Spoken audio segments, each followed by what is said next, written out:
Hey, good evening. It's Wes Chaddock. I hope you're doing awesome tonight. I thought I'd start out by stating my goal with this video and really with what I'm all about. My goal is to empower normal people like you to influence well. I desire to empower normal people to influence well. What I'm talking about is sales. Hold on a second. Did I just use that four-letter word? That's the way people think of it. Because you know what people think of with sales? They think about something dirty. They think about being manipulated, really is what they're thinking about.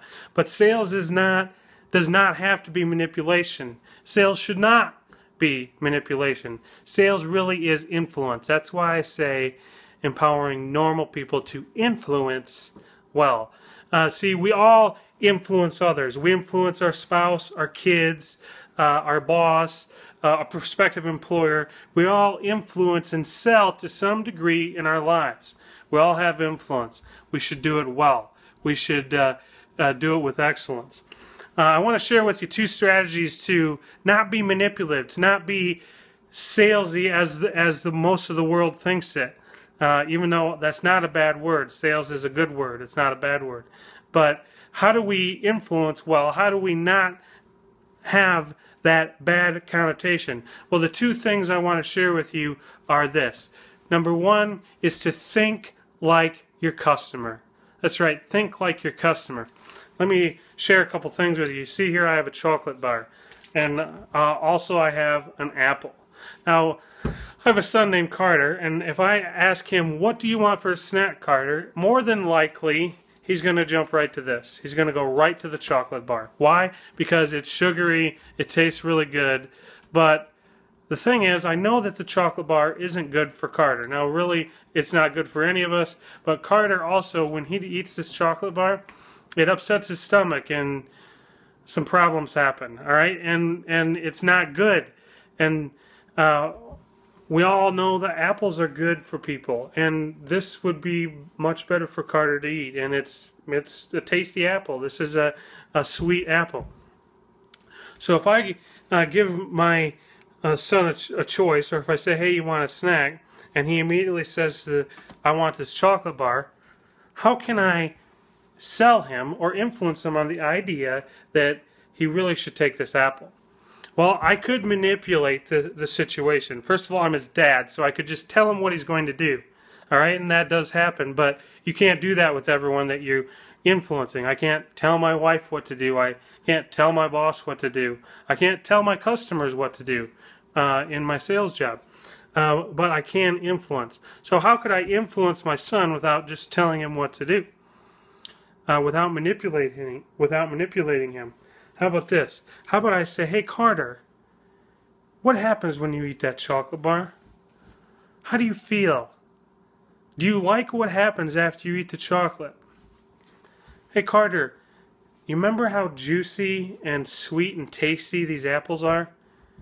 Wouldn't that be a better choice? See, I'm getting him to think in terms of his best interest. I'm putting myself in his shoes and what he connects with, and I'm helping him to think along those lines, and I'm also accomplishing my goal of getting him to eat the apple. So think in terms of the customer.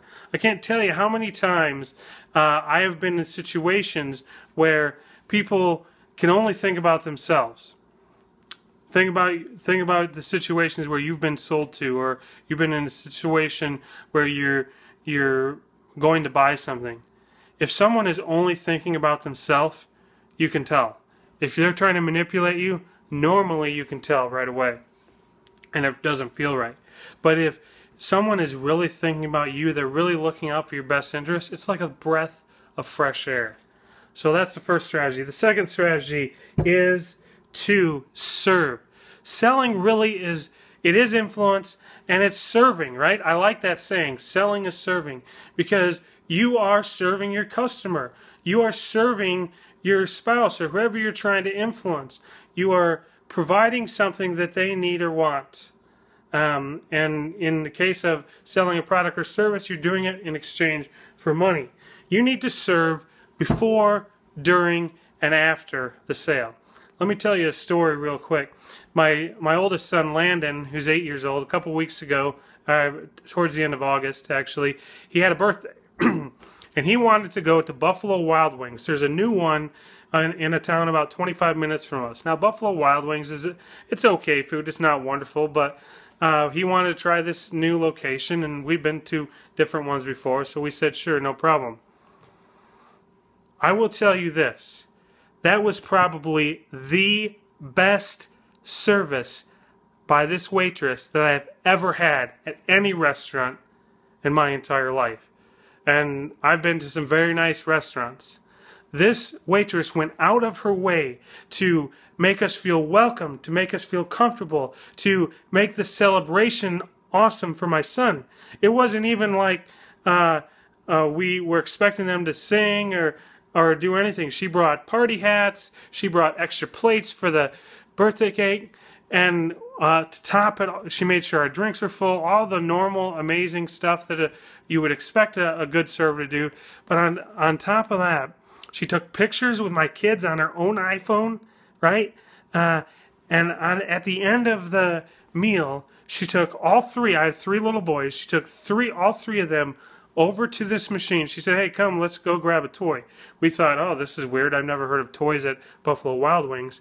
But what she did was she took them over to the vending machine where you have to pay money for these toys. Now, granted, it's quarters. It's probably 25 or 50 cents. But she took money out of her own tips, and she bought each of my 3 boys a toy. Now that blew me away. There's no one telling her to do that. And that was like the icing on the cake. It was excellent service. She made us feel welcome, and she served us well all the way through. Now, I can tell you what, I will go back to that Buffalo Wild Wings, and I will remember that waitress because it was excellent. So, serve well. Serve your customer. First of all, you have to think in terms of your customer, and secondly, you have to serve them. If you do those 2 things, sales will come naturally. Sales will not be intimidating. If you're trying to influence someone else, influence will come naturally. People are drawn to those kind of people. The people who think about them, think about their interests, and people who serve them well. Hey, have an excellent night.